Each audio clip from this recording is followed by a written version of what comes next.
রাত নেমেছে অনেকক্ষণ। ড্রয়িং রুমের ম্লান আলোয় বসে পুরনো একখানা সংবাদপত্র উল্টেপাল্টে দেখছিল আরিব। কাগজে তার চোখ থাকলেও মনটা যে সেখানে নেই তা বোঝাই যাচ্ছিল। দেয়ালের ঘড়ি বারবার সময় জানাচ্ছিল, কিন্তু সে উঠছিল না, যেন কারো অপেক্ষায় বসে আছে। ভেতরের ঘরে সায়রা দরজার আড়াল থেকে একবার তাকিয়ে আবার সরে গেল। গত কয়েক সপ্তাহ ধরে আরিব প্রায় প্রতিদিনই আসে, বসে থাকে, কখনো চা খায়, কখনো শুধু পানি। তারপর গভীর রাতে চুপচাপ ফিরে যায়। কিন্তু সায়রা তার সামনে আসে না। আজও আসত না, রোজ রোজ যদি না এভাবে বসে মায়ের থাকে কেন? বিরক্ত গলা কানে না আসত। খাবে না বলবে, রোজ শুধু রোজ বসে এভাবে বসে থাকবে। থাকে কেন? না খাবে না বলবে, শুধু বসে থাকবে। আমরা কি ওর জন্য আলাদা সংসার চালাই? মা, তুমি ওকে সরাসরি বলো না কেন? আমি বললে উল্টো তোমার বাবাই আমাকে দোষ দেবে। সব ঝামেলা আমার ঘাড়ে। সায়রার বুকের ভেতরটা মোচড় দিয়ে উঠল। অনেক দিন ধরেই সে বুঝছিল বাড়ির সবাই আরিফকে সহ্য করতে পারছে না, অথচ এই ছেলেটার সঙ্গেই তো তার বিয়ে হয়েছিল সবার পছন্দে। তোর বাবা নিজের উকিলের সঙ্গে ইচ্ছেতেও কথা নয়, বলে ফেলেছে। নিজের সিদ্ধান্তেও নয়। মা বিচ্ছেদের হঠাৎ কাগজও নিচু তৈরি গলায় হবে। বললেন, তোর বাবা উকিলের সঙ্গে কথা বলে ফেলেছে, বিচ্ছেদের কাগজও তৈরি হবে। এবার ওকে পরিষ্কার বলে দে, এ বাড়িতে আর আসবে না। কথাটা শুনে সায়রা কিছুক্ষণ স্থির দাঁড়িয়ে রইল। তারপর যেন নিজের ভেতরের সব দ্বিধা জোর করে চেপে রেখে ড্রয়িং রুমে গেল। তার সামনে গিয়ে দাঁড়াতেই আরিব উঠে দাঁড়াল। সায়রা অবাক হয়ে তাকাল। এই কয়েকদিনে মানুষটা কেমন শুকিয়ে গেছে। চোখের নিচে কালি, চুল এলোমেলো, জামা কাপড়ও আগের মতো গোছানো নয়। একসময় এই মানুষটাকে দেখলেই তার ভরসা হতো। আজ তাকে দেখে কেমন অচেনা লাগছে। সায়রা ধীরে বসল। কেমন আছো? ভালো। চা নাস্তা হয়েছে? চা দিয়েছিল। কথা থেমে গেল। কয়েক সেকেন্ডের নীরবতা যেন অনেক বছরের দূরত্ব হয়ে তাদের মাঝখানে দাঁড়াল। সায়রা এবার শক্ত গলায় বলল, প্রতিদিন এত রাত পর্যন্ত বসে থাকো কেন? আমার জন্য। আমার জন্য বসে থাকার দরকার নেই। তুমি সামনে আসো না, ফোন বন্ধ, কথা বলো না। আমি কিভাবে বুঝব সব শেষ হয়ে গেছে? তোমার বুঝে নেওয়াই ভালো। আরিফ কিছুক্ষণ চুপ করে রইল। তারপর নিচু স্বরে বলল, আমি কি এত বড় ভুল করেছি? সায়রা চোখ নামিয়ে বলল, তোমার ভুল একটাই, তুমি সবকিছু খুব সোজা সাপটা দেখো, সবাইকে নিজের মতো সৎ ভাবো। আরিব এবার সরাসরি তার দিকে তাকাল। তাহলে তুমি কি আমার সঙ্গে যাবে না? না। একটি মাত্র শব্দ, কিন্তু শব্দটার ভেতরে ছিল ঠান্ডা প্রত্যাখ্যান, অভিমান, চাপা কান্না আর চারপাশের অদৃশ্য চাপ। আরিব ঠোঁট কামড়ে হাসার চেষ্টা করল। এটাই তোমার শেষ কথা? হ্যাঁ। আর একটা কথা, তুমি আর এখানে আসবে না। বিচ্ছেদের কাগজ কয়েকদিনের মধ্যেই পেয়ে যাবে। আরিবের মুখ থেকে রং সরে গেল, তবু সে ঝগড়া করল না, শুধু ধীরে বলল, তোমার ইচ্ছেতে। হ্যাঁ। দীর্ঘ নীরবতার পর সে দরজার দিকে এগোল। দরজার কাছে গিয়ে একবার পিছন ফিরে তাকাল, যেন কিছু বলতে চায়, কিন্তু শেষ পর্যন্ত কিছুই বলল না। বেরিয়ে গেল। দরজা বন্ধ করতে গিয়ে সায়রা হঠাৎ ডেকে উঠল, শোনো, বাসায় রান্না করো নাকি বাইরে খাও? আরিব ঘুরে তাকাল, চোখে কেমন অদ্ভুত ক্লান্তি। কোনোটাই ঠিক মতো না। বাইরে খেতে পারি না, আর বাসায় ফিরে রান্না করতে ইচ্ছে করে না। তারপর সে সিঁড়ি বেয়ে নেমে গেল। দরজা বন্ধ করে সায়রা নিজের ঘরে ফিরে এলো। কিন্তু সেই রাতেই প্রথমবার তার মনে হল, সে কি সত্যিই একটা মানুষকে বিনায় দিল, নাকি নিজের জীবনকেই দরজার বাইরে ঠেলে দিল। সায়রা ঘুমাতে পারছিল না। বিছানায় শুয়ে শুয়ে বারবার সেই কথাগুলোই মনে পড়ছিল। আরিবের চোখের সেই নিঃশব্দ প্রশ্ন, আমি কি এত বড় ভুল করেছি? ঘরের ভেতরটা অদ্ভুত নীরব। বাইরে দূরে কোথাও কুকুর ডাকছে। হঠাৎ করেই মনে হল বুকের ভেতরটা ভার হয়ে যাচ্ছে। সে ধীরে ধীরে উঠে দাঁড়াল। জানালার পাশে গিয়ে দাঁড়াল কিছুক্ষণ। তারপর যেন হঠাৎ কোনো সিদ্ধান্ত নিয়ে নিচে নেমে গেল। বাড়ির দারোয়ান কাকা তখন আধো ঘুমে বসেছিলেন। সায়রাকে দেখে চমকে উঠলেন। কে কে ওখানে? আমি সায়রা কাকা। লোকটা চোখ মুছতে মুছতে বলল, এই রাতে নামলে কেন মা? সায়রা একটু দ্বিধা করে বলল, আজকে আমার স্বামী এসেছিল তো। না মা, আসেনি এখনো। সায়রা কিছুক্ষণ চুপ করে রইল। তারপর ধীরে বলল, যদি আসে তাহলে এই চাবিটা তাকে দেবেন আর বলবেন কাল সকালে যেন আমাকে নিতে আসে। দারোয়ান কাকা অবাক হয়ে তাকালেন। তুমি কি ওর সঙ্গে চলে যাবে? সায়রা মৃদু হাসল। হয়তো অনেক দেরি হয়ে গেছে, কিন্তু তবুও চেষ্টা করতে চাই। কাকা মাথা নেড়ে বললেন, ঠিক আছে মা, বলে দেব। সায়রা আবার ঘরে ফিরে গেল, কিন্তু সেই রাত আর তার চোখে ঘুম এলো না। সকালে দরজায় জোরে কড়া নাড়ার শব্দে তার ঘুম ভাঙল। মায়ের গলা শোনা গেল, সায়রা, নিচে আয় তো, দারোয়ান কাকা ডাকছে। সায়রার বুক ধক করে উঠল। সে তাড়াতাড়ি উঠে পড়ল। মনে হল আরিব হয়তো সত্যি এসেছে। গত রাতেই সে ছোট একটা ব্যাগ গুছিয়ে রেখেছিল। তাড়াহুড়ো করে মুখ ধুয়ে ব্যাগটা হাতে নিয়ে নিচে নেমে এলো। মা অবাক হয়ে জিজ্ঞেস করলেন, ব্যাগ নিয়ে কোথায় যাচ্ছিস? সায়রা শুধু বলল, আজ একটা সিদ্ধান্ত নিজের মতো করে নেব। নিচে এসে দাঁড়াতেই সে চারদিকে তাকাল, কিন্তু কোথাও আরিব নেই। দারোয়ান কাকা এগিয়ে এসে বললেন, মা, ভোরবেলা এক লোক এসে এটা দিয়ে গেছে। তার হাতে একটা ছোট খাম। সায়রার বুকের ভেতরটা কেঁপে উঠল। সে ধীরে খামটা খুলল। ভেতরে একটা ছোট চিঠি। সেখানে মাত্র কয়েকটা লাইন লেখা। অনেক দিন ধরে একটা ইচ্ছে ছিল, এই ব্যস্ত শহর ছেড়ে কোথাও চলে যাব, নদীর ধারে, কোনো দূরের গ্রামে, যেখানে কেউ আমাকে চেনে না। আজ সেই ইচ্ছে পূরণ করতে বের হলাম। বাসার সব কিছু তোমারই গড়া, সেগুলো তোমারই থাক। শুধু একটা আফসোস রয়ে গেল, তুমি কেন আমার সঙ্গে এমন করলে সেটা জানার সুযোগ পেলাম না। চিঠিটা পড়তে পড়তে সায়রার হাত কাঁপতে লাগল। মা পাশে এসে উদ্বিগ্ন গলায় বললেন, কি লিখেছে? সায়রা ধীরে মাথা তুলল। তার চোখ ভেজা। সে চলে গেছে। মা দীর্ঘশ্বাস ফেললেন। যাক, কয়েকদিন পর নিজেই ফিরে আসবে। পুরুষ মানুষ রাগ করে গেলে আবার ফিরে আসে। সায়রা মাথা নেড়ে বলল, না মা, এবার হয়তো সে সত্যিই চলে গেছে। মা তার হাত ধরে বললেন, তুই কোথাও যাবি না সায়রা, এখানেই থাক। কিন্তু সায়রা শান্ত গলায় বলল, না মা, আমি আর এখানে থাকব না। মা হতভম্ব হয়ে গেলেন। পাগল হয়েছিস? একা কোথায় যাবি? সায়রা চুপ করে দাঁড়িয়ে রইল কয়েক সেকেন্ড। তারপর বলল, যে মানুষটার সঙ্গে অন্যায় করেছি তার বাসায়। তারপর ব্যাগটা হাতে নিয়ে বাড়ির দরজা পেরিয়ে রাস্তায় বেরিয়ে গেল। পিছনে ছোট বোন নীরা দৌড়ে এলো। আপু, সত্যি সত্যি চলে যাচ্ছ? সায়রা মৃদু হেসে বলল, হ্যাঁ। নীরা একটু থেমে বলল, আমার মনে হয় তুমি গিয়ে দেখবে দুলাভাই তোমার জন্য অপেক্ষা করছে। সায়রা আকাশের দিকে তাকাল। তার বুকের ভেতর তখন এক অদ্ভুত ভয় আর আশার মিশ্র অনুভূতি। সে শুধু বলল, যদি সত্যি অপেক্ষা করে তাহলে হয়তো সবকিছু আবার শুরু করা যাবে। রিকশা এসে থামল সামনে। সায়রা উঠে বসল। আর সেই মুহূর্তে তার মনে হলো এই যাত্রা হয়তো তাকে তার স্বামীর কাছে নিয়ে যাবে, অথবা এমন এক সত্যের দিকে যেটা সে কল্পনাও করেনি। রিকশা থামল আরিবের ফ্ল্যাটের সামনে। এই জায়গাটা সায়রার খুব পরিচিত, তবু আজ যেন অচেনা লাগছে। একসময় এই ফ্ল্যাটে ঢুকলেই তার মনে হতো এটাই তার ঘর, কিন্তু আজ দরজার সামনে দাঁড়িয়ে মনে হলো সে যেন কোনো অপরিচিত জায়গায় এসেছে। চাবিটা বের করে দরজা খুলল। দরজা খুলতেই এক ধরনের ঠান্ডা নীরবতা তাকে ঘিরে ধরল। ঘরের ভেতর সব কিছু আগের মতোই গোছানো, সোফা, টেবিল, বুকশেলফ, সব ঠিকঠাক জায়গায়। আরিফ সবসময় খুব গোছালো মানুষ ছিল। এই ফ্ল্যাটে সে একাই থাকত, কিন্তু কোনোদিন অগোছালো দেখা যায়নি। সায়রা ধীরে ধীরে ভেতরে ঢুকল। তার মনে হচ্ছিল এখনই হয়তো কোথাও থেকে আরিফ বের হয়ে আসবে, হয়তো রান্নাঘর থেকে, হয়তো বারান্দা থেকে। কিন্তু কেউ নেই।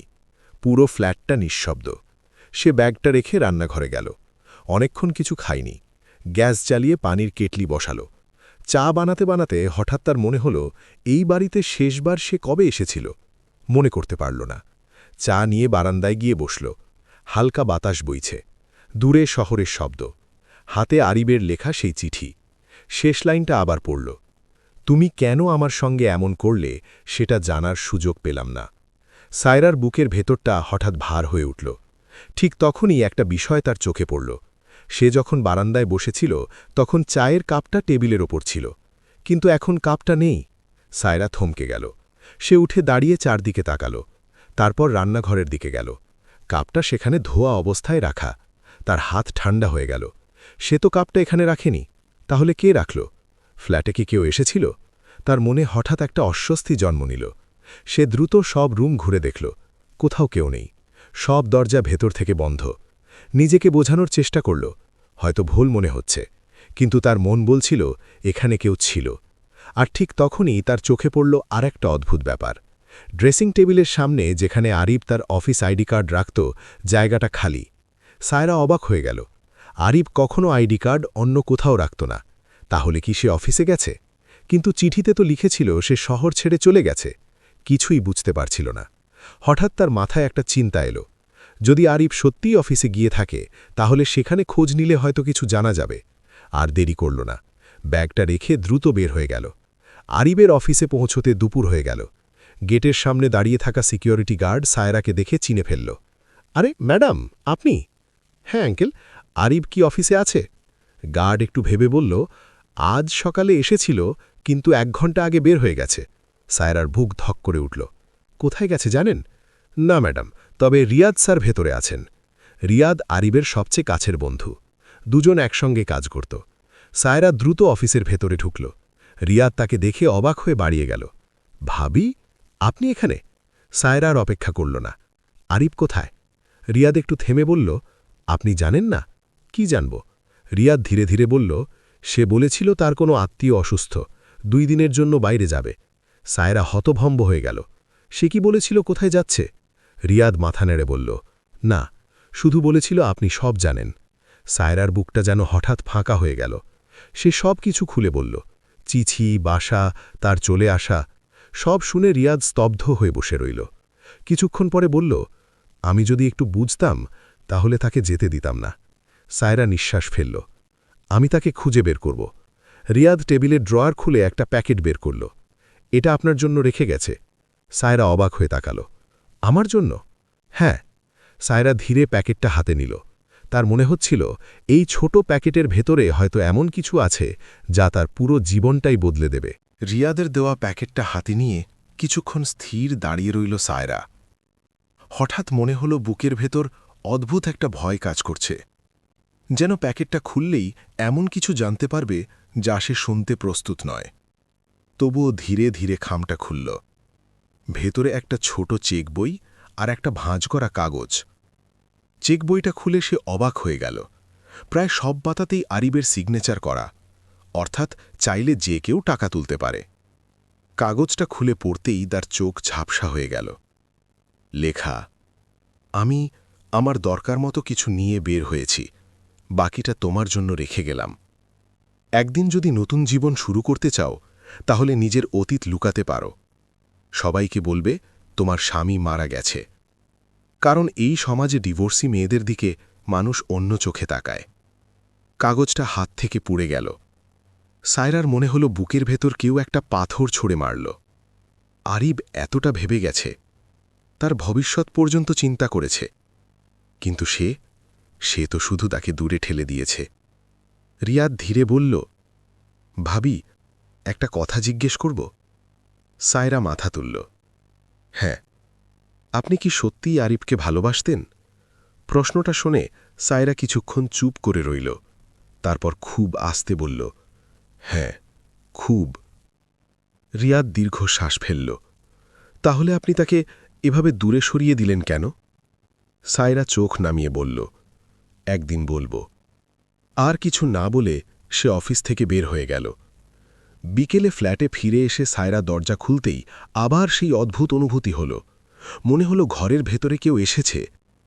সে নিশ্চিত ছিল বারান্দায় রাখা চেয়ারের উপর চায়ের কাপটা ছিল, কিন্তু এখন চেয়ারটা ভেতরে, আর কাপটা আবার রান্নাঘরে। তার বুকের ভেতর ঠান্ডা একটা শিরশিরে অনুভূতি ছড়িয়ে পড়ল। এবার সে পুরো ফ্ল্যাটটা খুঁজে দেখল, কেউ নেই। সব দরজা বন্ধ। নিজেকে বোঝানোর চেষ্টা করল হয়তো সে নিজেই ভুলে গেছে, তবুও মনটা শান্ত হল না। ঠিক তখনই মোবাইলটা বেজে উঠল। স্ক্রিনে ছোট বোন নীরার নাম। সায়রা কল রিসিভ করতেই নীরা দ্রুত বলল, আপু, তুমি কি জানো দুলাভাই কোথায় গেছে? না। আমি ফেসবুকে একটা ছবি দেখেছি। সায়রার বুক থক করে উঠল। কিসের ছবি? একটা ছেলে বাসে বসে ছবি দিয়েছে, তার পাশের সিটে দুলাভাই বসেছিল। কোথায় যাচ্ছিল বাস? নোয়াখালী। সায়রার শরীর কেঁপে উঠল। তুমি কি সেই ছেলের সঙ্গে কথা বলেছ? হ্যাঁ, তার নাম তৌসিফ। সে বলেছে দুলাভাই দুধমুখা বাজারে নেমেছে। সায়রা দ্রুত বলল, তার নম্বর দাও। নীরা নম্বরটা পাঠিয়ে দিল। সায়রা সঙ্গে সঙ্গে কল দিল। কয়েকবার রিং হওয়ার পর ওপাশ থেকে একটা তরুণ কণ্ঠ ভেসে এলো। হ্যালো, আমি সায়রা, আরিবের স্ত্রী। ওপাশে কয়েক সেকেন্ড নীরবতা। তারপর ছেলেটা বলল, আপু, আপনার বোন আমাকে সব বলেছে। আপনি কি জানেন সে কোথায় গেছে? দুধমুখা বাজারে নেমে একটা গ্রামের দিকে গেছে। বলছিল একজন পুরনো পরিচিতের কাছে যাবে। আপনি কি জায়গাটা চিনেন? হ্যাঁ। তবে আপনি একা আসতে পারবেন? সায়রা দৃঢ় গলায় বলল, আমি কাল সকালেই রওনা দেব। ছেলেটা একটু চুপ করে থেকে বলল, ঠিক আছে আপু, আপনি বসুরহাটে নামবেন, আমি সেখানে অপেক্ষা করব। কলটা কেটে গেল। সায়রা কিছুক্ষণ ফোনটা হাতে নিয়ে বসে রইল। তার মনে হচ্ছিল এখন আর পিছনে ফেরার পথ নেই। যে মানুষটাকে সে নিজের হাতে দূরে ঠেলে দিয়েছে তাকে খুঁজে বের করতেই হবে, যত দূরে যাক, যে অবস্থাতেই থাকুক। সে ধীরে উঠে দাঁড়াল। জানালার বাইরে রাত নেমে গেছে। সায়রা মনে মনে বলল, আরিব, তুমি যেখানে থাকো আমি তোমাকে খুঁজে বের করব। দিন ভোরেই সায়রা বাসে উঠে বসেছিল। ঢাকা শহর তখনও পুরোপুরি জেগে ওঠেনি। কাঁচের জানালার বাইরে ধূসর আলো ধীরে ধীরে ছড়িয়ে পড়ছিল। বাস এগিয়ে চলেছিল দক্ষিণের দিকে। সায়রার চোখে ঘুম নেই। পুরো রাত সে জেগেছিল। বারবার মনে হচ্ছিল, যদি একটু আগে বুঝত, যদি একটু আগে সিদ্ধান্ত বদলাত, তাহলে হয়তো আরিব এভাবে চলে যেত না। বাসের ভেতর মানুষজন ঘুমিয়ে আছে। কেউ মাথা হেলিয়ে বসে আছে, কেউ জানালায় ঠেস দিয়ে। কিন্তু সায়রার মাথার ভেতর শুধু একটাই চিন্তা, আরিব কোথায়? দুপুরের দিকে বাস কুমিল্লা পার হল। ঠিক তখনই মোবাইল বেজে উঠল। স্ক্রিনে অচেনা নম্বর। সায়রা কল ধরতেই পরিচিত একটা কণ্ঠ শোনা গেল। আপু, আমি তৌসিফ। হ্যাঁ বলো, কোনো খবর পেয়েছ? ওপাশ থেকে উত্তেজিত গলায় সে বলল, আমি জায়গাটা খুঁজে পেয়েছি। সায়রার বুক ধক করে উঠল। মানে? যেখানে আরিফ ভাই নেমেছিলেন সেই সিএনজি ড্রাইভারকে পেয়েছি। সে বলেছে ভাই একটা গ্রামের রাস্তার দিকে হেঁটে গেছে। কোন গ্রাম? মোহাম্মদনগর। সায়রা দ্রুত বলল, আমি এখনও পথে আছি, পৌঁছাতে হয়তো বিকেল হয়ে যাবে। তৌসিফ বলল, সমস্যা নেই আপু, আমি এখনই সেই গ্রামে যাচ্ছি, খোঁজ নিয়ে দেখব। ধন্যবাদ। ধন্যবাদ দেওয়ার কিছু নেই। একজন মানুষ যদি আরেকজনকে এত ভালোবাসে, তাকে খুঁজে বের করা উচিত। কলটা কেটে গেল। সায়রা জানালার বাইরে তাকিয়ে রইল। রাস্তার পাশ দিয়ে দ্রুত পেছনে ছুটে যাচ্ছে গাছ, দোকান, মানুষ। তার মনে হচ্ছিল প্রতিটা মিনিট যেন খুব ধীরে যাচ্ছে। বিকেল প্রায় 3:30। বাস থামল বসুরহাট বাসস্ট্যান্ডে। সায়রা নেমে চারদিকে তাকাল। একটা কালো শার্ট পরা ছেলে সামনে এসে দাঁড়াল। আপনি সায়রা আপু? হ্যাঁ, তুমি তৌসিফ? ছেলেটা মাথা নেড়ে হাসল। চলুন আপু, আমি বাইক নিয়ে এসেছি। সায়রা একটু অবাক হল। তুমি তো বলেছিলে সিএনজি নিয়ে যাচ্ছ। তৌসিফ হেসে বলল, সকালে গিয়েছিলাম, এখন আপনাকে দ্রুত নিয়ে যেতে বাইক এনেছি। দুজন দ্রুত রওনা দিল। রাস্তা ধীরে ধীরে ফাঁকা হয়ে আসছিল। শহরের শব্দ পেছনে পড়ে যাচ্ছিল। গ্রামের দিকে ঢুকতেই বাতাসে মাটির গন্ধ। কিছুক্ষণ পরে তৌসিফ হঠাৎ বলল, আপু, একটা কথা বলি? হ্যাঁ। আমি যে জায়গাটা খুঁজে পেয়েছি সেখানে আরিফ ভাই ছিলেন ঠিকই, কিন্তু এখন নেই। সায়রার বুক কেঁপে উঠল। মানে? সকালেই নাকি চলে গেছেন? সায়রা হতাশ হয়ে বলল, কোথায় গেছে? ওরা বলেছে ঢাকায় ফিরে যাবে। সায়রা যেন কিছুই বুঝতে পারছিল না। ঢাকা থেকে সে এসেছে নোয়াখালী, আরিফ আবার নাকি ঢাকায় গেছে। ঠিক তখনই তৌসিফ বাইক থামাল। সায়রা চারদিকে তাকিয়ে অবাক হয়ে গেল। তারা দাঁড়িয়ে আছে কোম্পানিগঞ্জ থানার সামনে। এখানে কেন? সায়রা প্রশ্ন করল। তৌসিফ শান্ত গলায় বলল, আপুকে একটা জিডি করতে হবে। জিডি? হ্যাঁ, যদি আরিফ ভাইয়ের কোনো সমস্যা হয়ে থাকে তাহলে পুলিশকে জানানো দরকার। সায়রা কিছুক্ষণ চুপ করে রইল। অপরিচিত একটা ছেলে তাকে এতটা সাহায্য করছে, এটা বিশ্বাস করা কঠিন। তবুও সে ভেতরে ঢুকল। থানায় সাধারণ ডায়েরি করা হলো। তারপর তারা আবার বাইকে উঠল। কিছুক্ষণ পরে তারা পৌঁছাল সেই গ্রামে। একটা ছোট টিনের ঘর। সেখানে একজন বৃদ্ধা দরজা খুললেন। সায়রা বলল, আমি আরিবের স্ত্রী। সে কি এখানে এসেছে? বৃদ্ধা অবাক হয়ে তাকালেন। হ্যাঁ মা, এসেছিল। এখন কোথায়? সকালেই চলে গেছে। সায়রার বুকের ভেতরটা হঠাৎ ফাঁকা হয়ে গেল। সব চেষ্টা করেও সে যেন আরিফকে ধরতে পারল না। সন্ধ্যার আলো ধীরে ধীরে ম্লান হয়ে আসছিল। সায়রা মনে মনে বলল, আমি দেরি করে ফেললাম। কিন্তু সে তখনও জানত না, এই মুহূর্তে ঢাকা শহরে এমন একটা ঘটনা ঘটতে যাচ্ছে যা তার জীবনকে সম্পূর্ণ বদলে দেবে। প্রিয় ভিউয়ার্স, পরবর্তী পর্ব দেখতে হলে কমেন্টে জানান। যদি ভালো সাড়া পাই, পরের পর্ব নিয়ে আসব।